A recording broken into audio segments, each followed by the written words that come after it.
নমস্কার বন্ধুরা, আশ্বাস কুকবুকে সবাইকে স্বাগত জানাই। আজকে আমি নিরামিষ ধোকার ডালনার রেসিপি নিয়ে এসেছি, আর এটা কিভাবে বানিয়েছি সেটা আজ আমি আপনাদের সাথে শেয়ার করব। এটা ভাত, রুটি, লুচি, এমনকি ফ্রাইড রাইসের সাথেও খেতে ভালো লাগে। অনেক সময় বাড়িতে ধোকা বানালে ধোকা ভেঙে যায়, কিন্তু কিভাবে বানালে ধোকা একটুও ভাঙবে না সেটা আজ আমি দেখাবো। তাই বন্ধুরা, ভিডিওটা স্কিপ না করে প্রথম থেকে শেষ অবধি দেখো।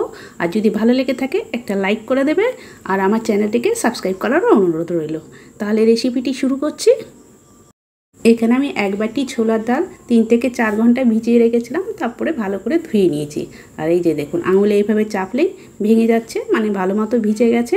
এবার এটা পেস্ট করে নেব। এখানে আমি পেস্ট করার জন্য একটা মিক্সিং জার নিয়ে নিয়েছি। এবার মিক্সিং জারের মধ্যে ভেজানো ছোলার ডালগুলো দিয়ে দিচ্ছি। এখানে আমি মিক্সিং জারের মধ্যে দিয়ে পেস্ট করে নেব। আপনারা চাইলে সিলে বেটেও পেস্ট করে নিতে পারেন। সমস্ত ডালগুলোই মিক্সিং জারে দিয়ে দিয়েছি। এবার আমি কয়েক টুকরো আদা ছোট ছোট করে কেটে নিয়েছি, দিয়ে ডালের মধ্যে দিয়ে দিলাম। আর দিলাম 2টো লঙ্কা আর স্বাদ মতো লবণ। আর দিয়ে দিচ্ছি 1 চামচ চিনি আর অল্প একটু জল দিলে পেস্টটা সুন্দর হবে, তাই একটু জল দিলাম। দিয়ে এবার এটা পেস্ট করে নেব। পেস্ট করার আগে আমি কিছু পোস্ত আর কাজু বাদাম দেবো, সেজন্য একটা বাটির মধ্যে আমি 1 চামচ পোস্ত আর কয়েকটা কাজু বাদাম দিয়ে দিলাম। এবার অল্প একটু জল দিয়ে এটা কিছুক্ষণ জন্য ভিজিয়ে রাখবো, 10 মিনিট মতো ভিজিয়ে রাখবো। ভিজিয়ে রাখলে এটা পেস্ট করতে সুবিধা হবে, তাই ভিজিয়ে রাখলাম। এবার আমি ওই ডালটা পেস্ট করে নিচ্ছি। দেখুন, ডালটাও পেস্ট করা হয়ে গেছে। এই যে দেখুন, পেস্টটা ঠিক এইরকম হবে। এবার মিক্সিং জারটা সরিয়ে রেখে একটা থালা নিয়ে নিয়েছি। থালার মধ্যে আমি অল্প একটু সর্ষের তেল দিয়ে দিচ্ছি, দিয়ে ভালো করে থালাতে মাখিয়ে নিয়েছি। এই থালাতেই আমি ধোকাগুলো সেট হতে দেবো, তার জন্য আগে থেকেই রেডি করে রাখলাম। এবার গ্যাসের ওপর একটা কড়াই বসিয়ে দিলাম। বসিয়ে দিয়ে তার মধ্যে 2 চামচ সর্ষের তেল দিয়ে দিলাম। তেলটা গরম হয়ে গেছে, ওর মধ্যে দিয়ে দিচ্ছি 1/2 চামচ মৌরি আর অল্প একটু হিং দিয়ে এবার ওর মধ্যে যে ডালটা পেস্ট করলাম সেই ডালটা দিয়ে দিচ্ছি। ধোকা বানাতে গেলে হিংটা অবশ্যই লাগবে। হিংটা দিলে একটা সুন্দর গন্ধ হয় আর টেস্টটাও খুব সুন্দর হয়। আমি পুরো ডালের পেস্টটা দিয়ে দিলাম। দেওয়ার পর আমি মিক্সিং জারটা ধুয়েও অল্প একটু জল দিয়ে দিচ্ছি। জল দেওয়ার পর এটা অনবরত নাড়তে থাকতে হবে। আর গ্যাসের হিটটা আমি মিডিয়াম টু লোয়ের কাছে করে রেখেছি, দিয়ে এইভাবে আমি অনবরত নাড়ছি। থেমে গেলে হবে না, থেমে গেলে তলায় ধরে যায়, তাই অনবরত নাড়তে হবে। নাড়তে নাড়তে ডালটা আস্তে আস্তে দেখবেন শুকনো হয়ে আসছে। নাড়তে নাড়তে দেখুন ডালের পেস্টটা একবারেই শুকনো হয়ে এসেছে। এর থেকে আর বেশি শুকনো করব না। এবার আমি গ্যাসের হিটটা অফ করে দিয়ে যে থালাটায় তেল মাখিয়ে রেখেছিলাম সেটার মধ্যে ঢেলে দেব।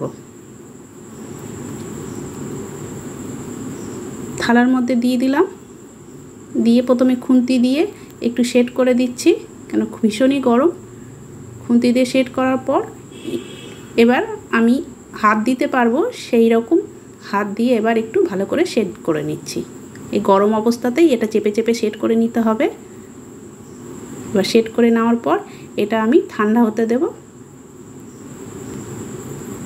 ওটা ঠান্ডা হতে দিয়ে এরই মাঝখানে আমি মশলাটা রেডি করে নেব। এখানে আমি যে কাজু আর পোস্তটা ভিজিয়ে রেখেছিলাম সেটা পেস্ট করে নেব। আরও একটা মশলা রেডি করে নিচ্ছি। তার জন্য একটা বাটির মধ্যে দিয়ে দিলাম 1 চামচ জিরে গুঁড়ো, আর দিয়ে দিচ্ছি 1 চামচ ধনে গুঁড়ো, 1 চামচ লাল লঙ্কার গুঁড়ো দিয়ে দিলাম, আর 1 চামচ হলুদ দিয়ে দিচ্ছি, আর দিয়ে দিচ্ছি 1 চামচ আদা বাটা। এবার অল্প একটু জল দিয়ে এটা একটা পেস্ট তৈরি করে রাখছি। এইভাবে তৈরি করে রাখলে পুরো শিলে বাটার মতো টেস্ট হবে আর কালারটাও খুব সুন্দর হবে, তাই এটা আমি একসাথে সব মশলাগুলো রেডি করে রাখলাম। এদিকে যে ডালটা ঠান্ডা হতে দিয়েছিলাম সেটাও ঠান্ডা হয়ে গেছে। এবার একটা ছুরি দিয়ে আমি কেটে নিচ্ছি। এইভাবে প্রথমে লম্বা লম্বা করে কেটে নিয়ে তারপরে এইভাবে ঘুরিয়ে নিয়ে আবার এই সাইডে কেটে নিচ্ছি। এখানে যেমন খুশি সেরকম ডিজাইন করে কাটলেই হলো। আর দেখুন কতটা সুন্দর হয়েছে। আর থালায় তেল দেওয়ার জন্য কি সুন্দর উঠে যাচ্ছে। আর প্রতিটা ধোকা খুব সুন্দর হয়েছে, একটুও ভাঙছে না। এইভাবে ধোকা বানালে দেখবেন একটুও ভাঙবে না আর সুন্দরভাবে থালা থেকে উঠে যাবে একটা একটা করে। এই যে দেখুন ধোকাগুলো কত সুন্দর হয়েছে।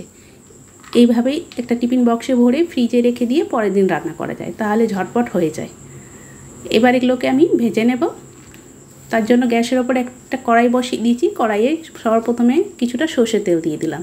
তেলটা গরম হয়ে গেছে। এবার আমি একে একে ধোকাগুলো ওই তেলের মধ্যে দিয়ে ভেজে নিচ্ছি। আর হিটটা হাই হিটে করে রেখে ভেজে নিচ্ছি।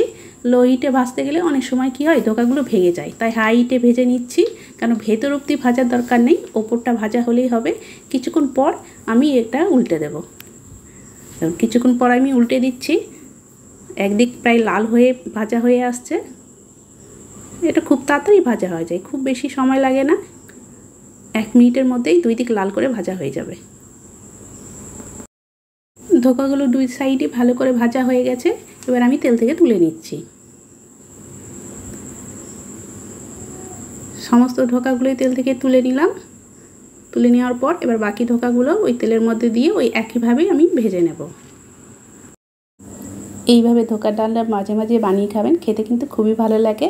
আর বিশেষ দিনেও বানিয়ে নিতে পারেন, অত্যন্ত সুস্বাদু একটা রেসিপি। এই ধোকাগুলো লাল করে ভেজে নিয়েছি। এবার আমি তেল থেকে এগুলোকেও তুলে নিচ্ছি।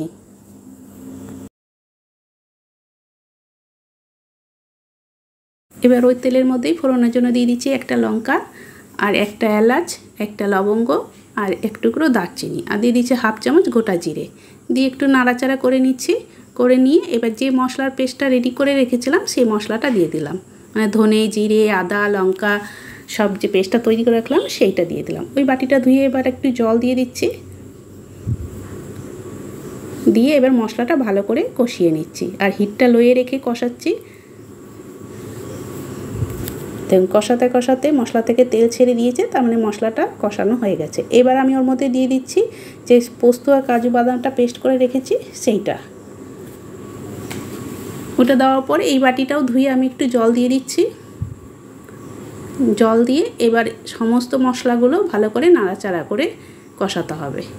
এভাবে নাড়াচাড়া করতে করতে আমি এর মধ্যে দিয়ে দিচ্ছি 1 চামচ টমেটো সস। টমেটো সসটা দিলে কালারটাও সুন্দর হয় আর টেস্টটাও খুব ভালো লাগে, তার জন্য আমি টমেটো সস দিলাম। এখানে টমেটো পেস্ট করে আপনারা দিতে পারেন। দিয়ে এবার মশলাটা ভালো করে নাড়াচাড়া করে নিতে হবে। নাড়াচাড়া করতে করতে এরই মাঝখানে আমি ওর মধ্যে দিয়ে দিলাম স্বাদ মতো লবণ আর 1 চামচ চিনি। চিনি দিয়ে মশলাটাকে এবার ভালো করে কষিয়ে নিচ্ছি। কষাতে কষাতে দেখুন মশলা থেকে ভালো মতো তেল ছেড়ে দিয়েছে, মানে মশলাটা খুব সুন্দরভাবে কষানো হয়ে গেছে। এবার ওর মধ্যে আমি পরিমাণ মতো জল দিয়ে দিচ্ছি। জলটা দেওয়ার পর এইভাবে ভালো করে নাড়াচাড়া করে মশলাটা জলের সাথে ভালো করে মিশিয়ে নিচ্ছি। মিশিয়ে নেওয়ার পর এখানে আমার জলটা একটু কম মনে হচ্ছে, তার জন্য আমি আবারও একটু জল দিয়ে দিচ্ছি। কেন ধোকাতে একটু বেশি জল লাগে, ধোকাতে অনেকটা জল টেনে নেয়। এবার ওর মধ্যে আমি দিয়ে দিচ্ছি ঝালের জন্য 2টো কাঁচা লঙ্কা। এখানে আমি 2টো দিলাম, এখানে আপনারা আপনাদের মতো কম বেশি করতে পারেন। এবার এটা ফুটে গেছে। ফুটে যাওয়ার পর যে ধোকাগুলো ভেজে রেখেছিলাম সেগুলো দিয়ে দিলাম। ধোকাগুলো দেওয়ার পর খুব বেশি জাল করব না, 2 থেকে 3 মিনিট জাল করে নিলে হয়ে যাবে। আর হিটটা মিডিয়াম টু লোয়ের কাছে রেখেছি। আমি 2-3 মিনিট পরেই দেখাচ্ছি। এই যে দেখুন ধোকাগুলো প্রায় হয়ে গেছে রান্না। এবার আমি শেষে দিয়ে দিলাম 1/2 চামচ ঘি, তাহলে টেস্টটা খুব সুন্দর হবে। আর এখানে আমি আর কোনো গুঁড়ো গরম মশলা দিচ্ছি না, যেহেতু গোটা গরম মশলা ফোড়নে দিয়েছিলাম। হয়ে গেছে পুরোপুরি ধোকার ডালনা রেডি।